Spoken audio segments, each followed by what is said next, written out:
Halo para pendengar, dimanapun kalian berada. Selamat datang kembali di agenda mingguan kita, yaitu breakdown episode terbaru Overlord Season 4 yang tidak lama lagi bakalan tamat. Karena minggu ini, Overlord Season 4 sudah masuk episode 11. So, daripada kelamaan, langsung aja, mari kita mulai. Episode ini dibuka dengan scene King Ramposa III yang lagi terkurung di dalam kamarnya. Lalu seseorang masuk ke dalam ruangan itu dan memberi kabar kalau pasukan mereka telah gugur. Bahkan sampai saat ini, keberadaan Zanak sama sekali tidak diketahui. Nah, scene ini ngasih tahu kita kalau ada jeda beberapa hari antara kematiannya Zanak dan juga penyerangan pasukan Sorcerer Kingdom ke ibu kota. Buat yang bingung kapan Ainz tukar posisi sama Pandora Actor, ya jawabannya ada di scene ini. Karena setelah Ainz membantai 400.000 pasukannya Zanak, Ainz masih menunggu beberapa hari sebelum mereka menyerang ibu kota. Di sini King Ramposa meratapi nasib kedua anaknya yang telah mati terlebih dahulu meninggalkan dirinya. Lalu King Ramposa memerintahkan seluruh penghuni istana untuk pergi meninggalkan kerajaan dengan harapan agar mereka bisa kabur sambil memanfaatkan gelapnya malam. Dan scene ini ditutup dengan King Ramposa yang berniat bertemu dengan Ainz sebagai raja terakhir di kerajaan ini. Di malam yang sama, kita diperlihatkan scene Hilma dan para Eggfinger yang ingin mengungsi dari kerajaan. Lalu kita diperlihatkan karakter Kokodol yang sudah lama tidak terlihat. Buat yang lupa, dia adalah salah satu member Eggfinger yang tertangkap di season 2 bersamaan dengan Sukulen. Tapi Sukulen berhasil kabur dari penjara, sementara Kokodol masih menetap di dalam penjara. Hingga akhirnya dia dibawa keluar oleh Hilma di episode ini. Di novel kita diberitahu kalau sudah 1 bulan semenjak perang dimulai, dan semenjak saat itu, para member Eggfinger mendapatkan perintah untuk mengumpulkan 1.000 orang yang loyal yang nantinya akan melayani Sorcerer Kingdom di masa depan. Dan malam ini adalah saat di mana mereka akan dijemput. Nah, di novel dijelaskan alasan kenapa para member Eggfinger menyelamatkan Kokodol, karena mereka ingin memperkenalkan Kokodol ke pihak Sorcerer Kingdom, sehingga mereka tidak akan dianggap telah menyembunyikan Kokodol sampai saat ini. Makanya waktu Shaltir datang, salah satu member Eggfinger ngomong kalau dia ingin memperkenalkan seseorang kepada Shaltir. Nah, di sini Kokodol sadar kalau ada yang aneh dengan Hilma dan para member yang lain. Lalu dia ngomong kalau mereka mungkin saja adalah monster yang menggunakan kulit manusia dan menyamar sebagai Eggfinger. Di novel dijelaskan kalau monster yang Kokodol maksud berasal dari dongeng yang sering para ibu katakan ke anaknya ketika anak mereka tidak mau tidur di malam hari. Dan hampir semua petualang setuju kalau tidak ada monster yang bisa melakukan hal itu. Nah, monster yang Kokodol maksud kemungkinan besar adalah doppelganger. Dan kalimat ini mengonfirmasi kalau sampai saat ini belum ada penduduk New World yang pernah melihat doppelganger. Di tengah obrolan, tiba-tiba gate terbuka dan para member Eggfinger selain Kokodol sadar kalau itu adalah bawahan Sorcerer King. Shaltir pun muncul dari balik gate dan ngomong kalau dia datang untuk menjemput para member Eggfinger. Lalu salah satu member pun berlari dan bergegas memberitahu yang lain. Shaltir kemudian memanggil Shadow Demon dan monster itu membisikkan sesuatu ke telinganya Shaltir. Kemungkinan di sini Shadow Demon ngomong kalau Kokodol masih belum dibaptis. Makanya Shaltir tidak tertarik ketika salah satu member berniat memperkenalkan Kokodol karena dia sudah tahu duluan dari Shadow Demon. Kalau di novel, Shaltir memanggil beberapa undead untuk mempercepat proses dan membantu para pengungsi memindahkan barang bawaan mereka. Nah, barang bawaannya mereka bisa kalian lihat di scene ini. Lalu undeadnya Shaltir bisa kalian lihat di gambar ini. Di novel diceritakan kalau Shaltir mengungsikan para member Eggfinger ke sebuah desa yang berada di tengah hutan. Lalu ketika Hilma sampai di lokasi, dia ngomong kalau di tempat itu terdapat perumahan yang terbuat dari kayu. Nah, di volume 14 tidak dijelaskan secara pasti di mana lokasi ini. Barulah di volume 15 kemarin, akhirnya kita diberitahu kalau para pengungsi Rest in the Kingdom saat ini sedang tinggal di Nazarick palsu. Tapi kalau di anime, kita langsung diperlihatkan rombongan Eggfinger yang diteleport ke lokasi Monument of Ruin atau lokasinya Nazarick palsu. Kalau kalian ingat di season 2, Aura sempat terlihat sedang memimpin para golem yang sibuk menebang pohon. Nah, apa yang Aura buat pada saat itu adalah bangunan yang kita lihat di sini. Lalu kalau di novel, Shaltir meminjamkan mereka 4 orang golem untuk membantu mereka mendirikan bangunan dan membentuk desa sebagai tempat tinggal mereka. Shaltir juga ngomong kalau daerah ini telah dikelilingi undead dan mereka akan menyerang siapa saja yang melewati perbatasan. Barulah di sini Shaltir menjewer telinganya Kokodol dan dia membuka gate baru untuk membawa Kokodol ke ruangannya Kyohuko. Melihat pemandangan itu, Hilma dan yang lainnya sama sekali tidak bisa berbuat apa-apa dan Kokodol pun dibawa pergi untuk dibaptis. Lalu kita diperlihatkan Hilma yang mengucapkan terima kasih kepada Sorcerer King karena telah menepati perjanjiannya. Scene pun berpindah dan kali ini kita diperlihatkan pasukan Sorcerer Kingdom yang sedang menuju ibu kota. Pasukan ini dibagi ke dalam 3 kelompok. Pasukan pertama yaitu Cocytus dan bawahannya yaitu Frost Virgin bertugas untuk menyerang ibu kota. Lalu pasukan kedua yaitu Aura dan para monsternya bertugas untuk menyerang fasilitas penting di ibu kota. Dan pasukan ketiga yaitu Mare dan Hanzo bertugas untuk membumi hanguskan ibu kota dengan sihir area. Sementara itu, Ainz terlihat sedang bersama Albedo yang lagi dalam mode full armor sambil ditemani dengan 10 orang Death Knight. Tapi kalau di anime, Death Knight-nya hanya ada 7. Nah, di sini Ainz tidak terlihat membawa world class itemnya, makanya tidak ada bola merah di area perutnya Ainz. Ini yang jadi alasan kenapa Ainz tidak bisa keluar dari kurungannya Platinum Armor. Buat yang gak tahu, bola merah yang biasanya ada di perutnya Ainz bukan jantungnya Ainz, melainkan world class item miliknya Ainz. Kalau di novel, Ainz seharusnya sudah tidak terlihat membawa world class itemnya semenjak dia bertemu dengan Zanak. Tapi kalau di anime, Ainz baru terlihat tidak membawa world class itemnya di bagian ini. Gini ya, biar gue lurusin dulu pemikiran kalian yang cuma nonton anime. Ada alasan kenapa Ainz sengaja membiarkan Pandora pergi tanpa membawa world class itemnya, dan alasan itu baru akan disebutkan di next episode. Nah, yang pengen gue luruskan di sini, cara membedakan Ainz dan Pandora aktor bukan dilihat dari world class item di perutnya. Karena di season 2 episode 10, Pandora juga sempat nyamar jadi Ainz, dan pada saat itu Pandora menggunakan world class itemnya Ainz. Nah, biasanya cara membedakan Ainz dan juga Pandora bisa dilihat dari titik merah di matanya Ainz. Kalau titik merahnya tidak ada, maka itu berarti Pandora aktor sedang nyamar jadi Ainz. Tapi dengan adanya episode ini, akhirnya terungkap kalau Pandora juga bisa meniru titik merah di matanya Ainz. Jadi secara tampilan, kita tidak bisa membedakan mana yang Pandora aktor dan mana yang Ainz. Satu-satunya cara membedakan mereka hanya bisa dilihat dari gerak-geriknya Pandora yang biasanya terlihat lebay. Nah, di sini Ainz alias Pandora terlihat sedang mengaktifkan beberapa sihir, yaitu Delay Teleportation, Body of Effulgent Beryl, Life Essence, dan Mana Essence. Nanti bakal gue jelasin satu persatu efek sihir tadi ketika Ainz sudah bertarung melawan Platinum Armor. Nah, di sini Albedo ngomong kalau ini adalah momen terakhir jika mereka ingin menyerang. Kalimat ini ngasih tahu kita kalau Nazarick telah memikirkan kemungkinan adanya musuh yang menyerang, dan ini adalah momen terakhir jika musuh ingin menyerang Ainz. Dan prediksi mereka terbukti benar karena tidak lama kemudian armor tahu muncul dari kejauhan dan mulai menyerang Ainz dan juga Albedo. Nah, di sini Albedo dan Ainz sempat ngobrol sebentar, lalu kita diperlihatkan Albedo yang tampak sangat dingin ketika ngomong dengan Ainz. Ini adalah clue pertama untuk ngasih tahu penonton kalau yang jadi Ainz pada saat ini adalah Pandora aktor. Makanya sikapnya Albedo terlihat lebih dingin daripada biasanya. Armor tahu pun mulai menyerang Death Knight dengan menggunakan sihir Chain Dragon Lightning, dan semua Death Knight itu musnah hanya dengan satu sihir. Tidak pakai lama, armor tahu langsung menyerang lagi dengan sihir keduanya, yaitu Firestorm, dan kali ini dia menargetkan Ainz dan juga Albedo. Nah, buat yang gak tahu, api adalah kelemahannya Ainz. Tapi karena serangan itu tidak terlalu kuat, jadinya Ainz tidak menerima damage yang terlalu besar. Lalu mulai dari sini, scene kejar-kejaran Albedo dan Azud pun dimulai.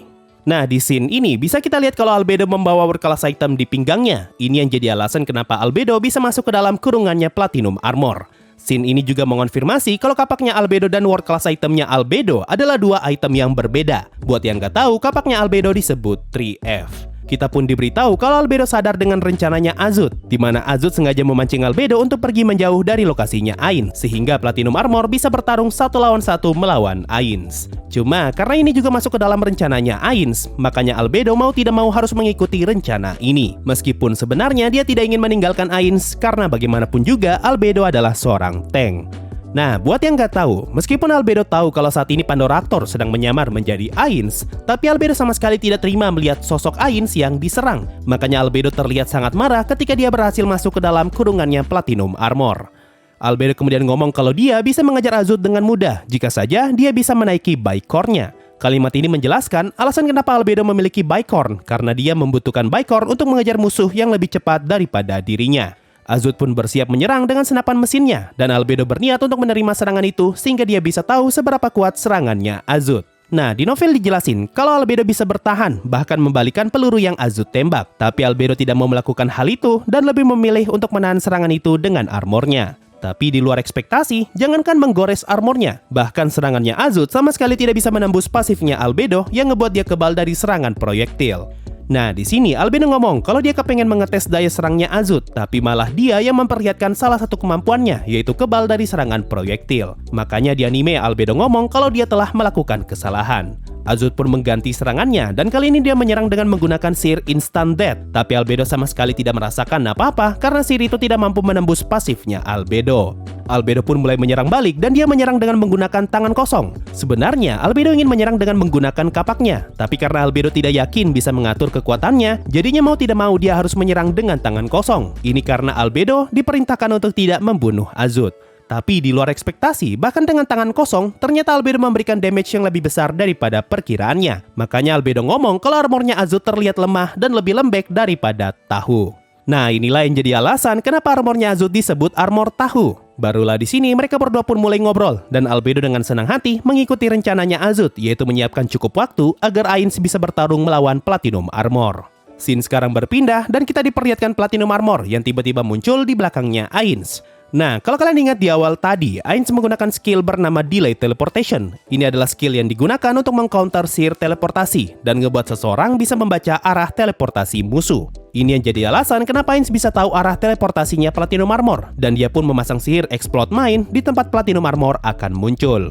Nah, kalau di novel, Ainz langsung sadar kalau armor yang menyerangnya terbuat dari platinum. Tapi Ainz belum yakin apakah armor itu seluruhnya terbuat dari platinum atau hanya dilapisi platinum. Sama seperti golem kecoa platinum yang ada di ruangannya Kyohuko. Ainz kemudian menggunakan sihir Life Essence untuk melihat jumlah HP-nya musuh. Dan setelah itu, dia menggunakan Mana Essence untuk melihat MP-nya Platinum Armor. Di sini terungkap kalau Platinum Armor sama sekali tidak mempunyai mana dan HP-nya akan berkurang setiap kali dia menggunakan sihir. Nah, penjelasan tentang hal ini bakal terhubung ke penjelasan Wild Magic, yaitu sihir yang hanya bisa dipakai oleh True Dragon Lord. Teorinya, Wild Magic adalah sihir yang membutuhkan pengorbanan jiwa, dan kemungkinan kata jiwa adalah sebutan penduduk New World untuk menyebutkan HP mereka. Jadi Wild Magic mungkin saja adalah sihir yang membutuhkan pengorbanan HP ketika digunakan. Platinum Armor kemudian menyerang Ainz dengan menggunakan salah satu senjatanya, yaitu Hammer, dan muncul lapisan hijau yang menyelimuti Ainz ketika terkena serangan itu. Nah, di Overlord, salah satu kelemahan skeleton termasuk Ainz adalah lemah dari serangan senjata tumpul. Tapi, berkat sihir Body of Effulgent Beryl, Ainz pun kebal dari satu serangan senjata tumpul. Makanya muncul cahaya hijau yang melindungi Ainz ketika terkena serangan. Ainz pun memanfaatkan momen ini dan ngomong kalau dia adalah skeleton yang kebal dari serangan fisik. Nah, kalimat ini merupakan ancaman untuk Platinum Armor agar Platinum Armor semakin jarang menyerang Ainz dengan menggunakan hammernya. Karena perlu diingat, hammer atau serangan senjata tumpul adalah kelemahan terbesarnya Ainz. Jadi, dengan membuat musuh mengira kalau Ainz kebal dari serangan tumpul, hal ini tentu akan ngebuat Ainz jadi lebih diuntungkan. Setelah itu, Platinum Armor langsung menggunakan Wild Magic World Isolation Barrier. Ini adalah Wild Magic yang dimiliki hampir semua True Dragon Lord, di mana mereka mampu mengurung musuh dan mencegah musuh untuk kabur dengan sihir teleportasi. Nah, kalau di novel, setelah Ainz melihat Platinum Armor menggunakan Wild Magic, Ainz berkesimpulan kalau Platinum Armor adalah musuh yang mampu membunuh Ainz dan juga para Floor Guardian berlevel 100. Barulah di sini Ainz memperkenalkan dirinya sebagai Sorcerer King Ainz Olgone dan Platinum Armor memperkenalkan diri sebagai Riku Aganeia. Ainz pun ngomong kalau dia belum pernah mendengar nama Riku, tapi dia tahu kalau ada seseorang yang menggunakan armor platinum di antara 13 pahlawan. Nah, kalau kalian penasaran mengenai siapa saja 13 pahlawan yang ada di Overlord, topik ini sudah pernah gua bahas panjang lebar di konten terpisah. Saran gua nonton konten itu kalau kalian pengen tahu tentang mereka. Satu lagi, kalau kalian sadar, bagian bahu kanannya Platinum Armor terlihat berlubang. Ini karena di awal season 2, Platinum Armor diceritakan pernah bertarung melawan Shaltir yang tercuci otak, dan Shaltir berhasil melubangi bahunya Platinum Armor. Ainz pun meminta izin untuk memanggil Platinum Armor dengan nama Riku, tapi Platinum Armor menolak, lalu Ainz meminta maaf dan dia sekarang memanggil Platinum Armor dengan nama Aganeia. Nah, sama seperti Rufus, nama Riku Aganeia sampai saat ini masih belum jelas. Tapi kemungkinan besar, Riku adalah nama leader 13 pahlawan, dan Aganeia adalah nama random yang Platinum Armor sebutkan. Makanya Platinum Armor tidak terima ketika Ainz memanggilnya dengan nama Riku, tapi dia tidak masalah ketika Ainz memanggilnya dengan nama Aganeia. Ainz pun mencoba merekrut Platinum Armor, tapi Platinum Armor sama sekali tidak peduli dengan tawaran itu.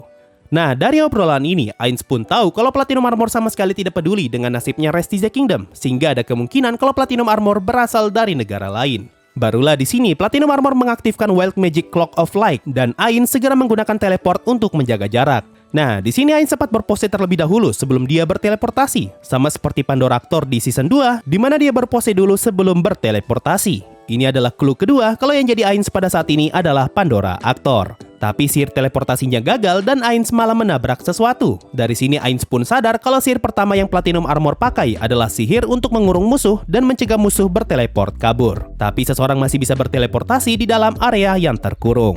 Ainz pun menyempatkan waktu untuk bereksperimen dengan penghalang ini, dan Ainz pun tahu kalau penghalang ini bukan cuma menangkal sihir teleportasi, tapi juga mencegah objek fisik dan mampu menahan serangan sihir untuk tidak keluar dari dalam penghalang. Ainz pun sadar kalau Platinum Armor mencoba berteleport, dan dia segera mengaktifkan sihir Body of Effulgent Beryl untuk menangkal satu serangan senjata tumpul. Tapi di luar ekspektasi, serangannya Platinum Armor malah ngebuat Ainz terkena knockback, padahal Ainz sama sekali tidak terkena damage. Ainz pun penasaran dengan alasan kenapa dia bisa terkena knockback, tapi Platinum Armor sama sekali tidak tertarik untuk ngejelasin apa-apa. Platinum Armor pun mulai menyerang dengan pedangnya dan Ainz membalas dengan menggunakan Twin Magic Obsidian Sword.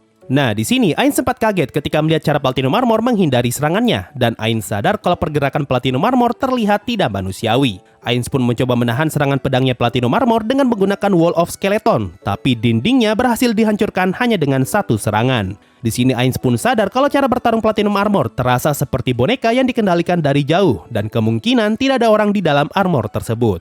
Ainz pun mengeluarkan item bernama Blasting Staff untuk menahan pedangnya Platinum Armor, dan setelah itu Ainz menggunakan sihir Grass Herb untuk membunuh Platinum Armor. Tapi ternyata sihir itu tidak berdampak apa-apa. Merasa posisinya kurang menguntungkan, Ainz pun berteleportasi dan dia segera menggunakan sihir Body of Effulgent Beryl lagi. Mereka pun saling bertukar serangan dan Ainz menyerang dengan menggunakan Blasting Staff untuk membuat jarak di antara mereka berdua. Ainz pun memanfaatkan kesempatan ini untuk memanggil undead tier 10 bernama Doomlord. Ini adalah undead berlevel 70 dengan kemampuan spesial yang disebut Ruinous Knight. Ini adalah skill yang mampu meningkatkan stat bertarungnya, tapi sebagai gantinya, HP-nya Doomlord akan terus berkurang. Ainz sengaja memanggil undead ini untuk digunakan sebagai perisai dan memanfaatkan momen ini untuk melihat kemampuan bertarung Platinum Armor sebagai seorang warrior.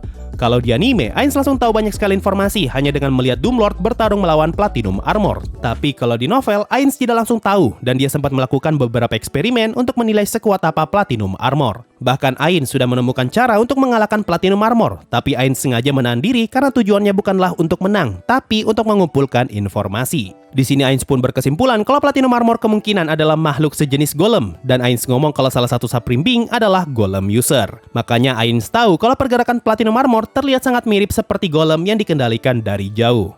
Setelah Doomlord menghilang karena kehabisan HP, Ainz pun memanggil undead tier 10 lagi, yaitu undead berlevel 68 yang disebut Elemental Skull. Meskipun undead ini hanya berbentuk kepala, tapi dia adalah magic caster yang mampu menggunakan sihir 4 elemen, dan semua sihirnya telah diperkuat dengan Meta Magic Maximize Magic. Skeleton ini kebal dari hampir segala jenis serangan sihir, tapi dia sangatlah rentan dengan serangan fisik, terutama serangan senjata tumpul. Makanya Ainz sempat berjalan ke depan untuk melindungi Elemental Skeleton. Nah, kalau di anime di bagian ini, Ainz langsung menyerah, bahkan berlutut di hadapan Platinum Armor. Tapi kalau di novel, Ainz masih sempat bertarung sebentar bersama Elemental Skull-nya, dan di sini Ainz berkesimpulan kalau levelnya Platinum Armor berada di angka 90-an. Ainz juga sadar kalau senjatanya Platinum Armor mempunyai HP-nya masing-masing yang terpisah dengan HP armornya. Setelah merasa cukup, barulah Ainz melepas staffnya dan mengajak Platinum Armor ngobrol, atau lebih tepatnya, Ainz terkesan seperti memohon ampun di hadapan Platinum Armor. Bahkan Ainz sampai berlutut di hadapan musuh. Nah, di sini Platinum Armor mengucapkan kalimat yang menarik. Seseorang dengan kekuatan haruslah menggunakan kekuatannya dengan hati-hati dan bertanggung jawab atas tindakannya. Aku akan melindungi dunia ini. Iya, aku akan melindungi dunia ini. Semuanya bermula karena kesalahan kami dalam menggunakan kekuatan. Tapi aku tidak akan memohon pengampunan.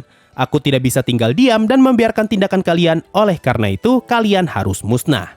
Nah, kalimat semua bermula karena kesalahan kami merefer ke teori Dragon Emperor yang diduga menggunakan wild magic dan membuat player datang ke New World setiap 100 tahun sekali. Dengan kata lain, Dragon Lord lah yang jadi alasan kenapa para player bisa tiba di dunia ini. Kalau di anime, Albedo tiba-tiba muncul di sini dan menyerang Platinum Armor. Tapi kalau di novel, Ainz masih sempat bertarung kembali sambil ditemani dengan Elemental Skull-nya. Barulah tidak lama kemudian, Albedo datang dan mengganggu pertarungan mereka. Nah, alasan kenapa Albedo bisa masuk ke dalam kurungannya Platinum Armor, karena pada saat itu, Albedo sedang membawa world class itemnya. Albedo datang sambil marah-marah dan sempat menghantam Platinum Armor beberapa kali. Sebelum akhirnya, Ainz meminta Albedo untuk berhenti dan Platinum Armor pun pergi. Scene sekarang berpindah dan kita diperlihatkan Azut dengan armor tahunya yang sedang bertemu Platinum Armor. Di novel dijelaskan kalau Platinum Armor berteleportasi dengan menggunakan sihir bernama Word Teleportation. Nah, di sini Azut memanggil Platinum Armor dengan nama Sua karena nama lengkap Platinum Dragon Lord adalah Saindorcus Phaision. Di novel dijelaskan kalau sejak awal Platinum Armor sudah memperkirakan kalau Azut bisa saja terbunuh di tangan Albedo. Tapi Platinum Armor tidak pernah menjelaskan hal ini karena Azut bisa saja menolak untuk bekerja sama. Makanya Platinum Armor sangat terkesan karena Azut berhasil selamat setelah berhadapan dengan Albedo.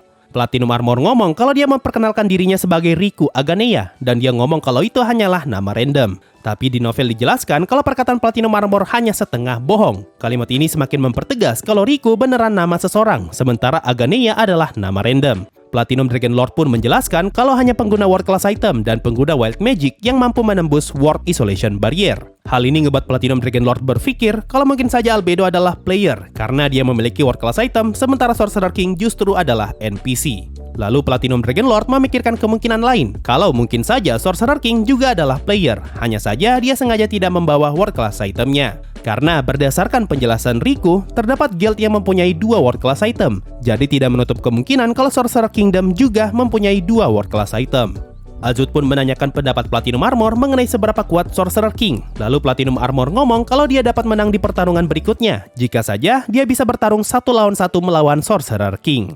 Di novel dijelaskan lebih rinci kalau Platinum Dragon Lord yakin kalau dia pasti bisa menang melawan Sorcerer King asalkan dia bertarung dengan tubuh aslinya. Apalagi kemampuan Platinum Dragon Lord sangat efektif ketika dipakai melawan undead.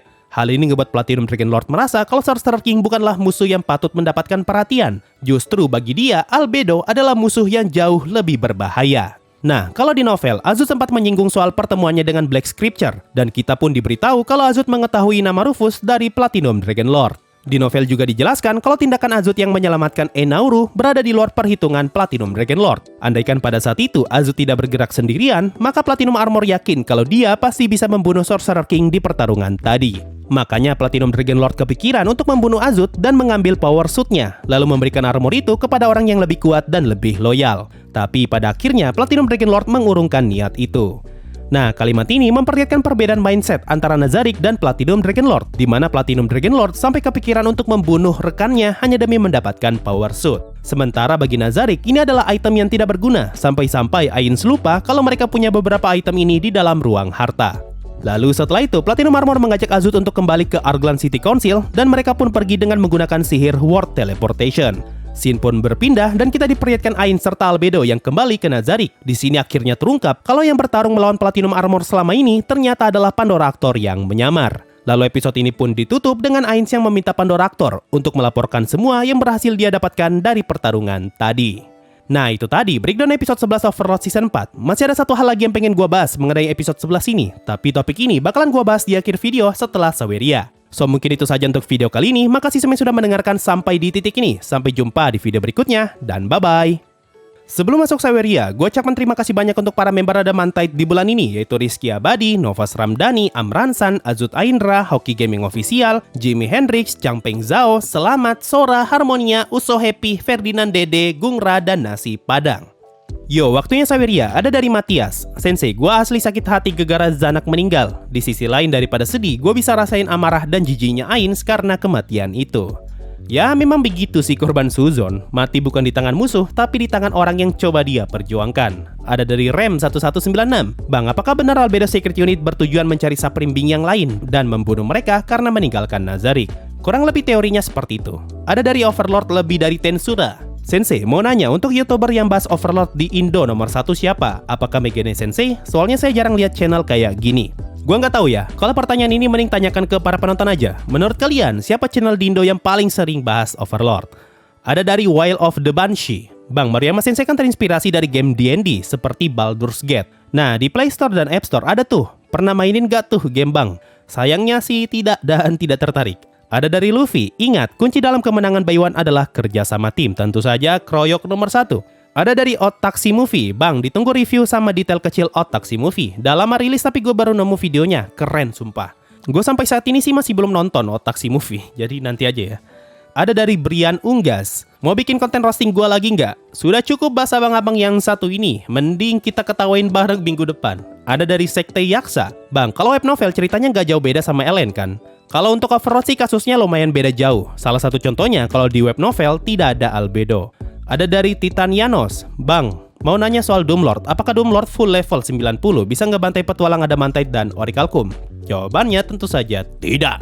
Ada dari Titanianos, Doomlord yang dipanggil Pandora levelnya cuma 70 kan? Makanya bisa kalah ngelawan PDL. Kapan-kapan bikin konten video pembahasan soal Doomlord. Iya benar, cuma 70 doang. Nanti deh kapan-kapan gue bahas. Dan terakhir ada dari Pecinta Neko. Season 4 ini kerasa banget ya Sensei untuk politiknya.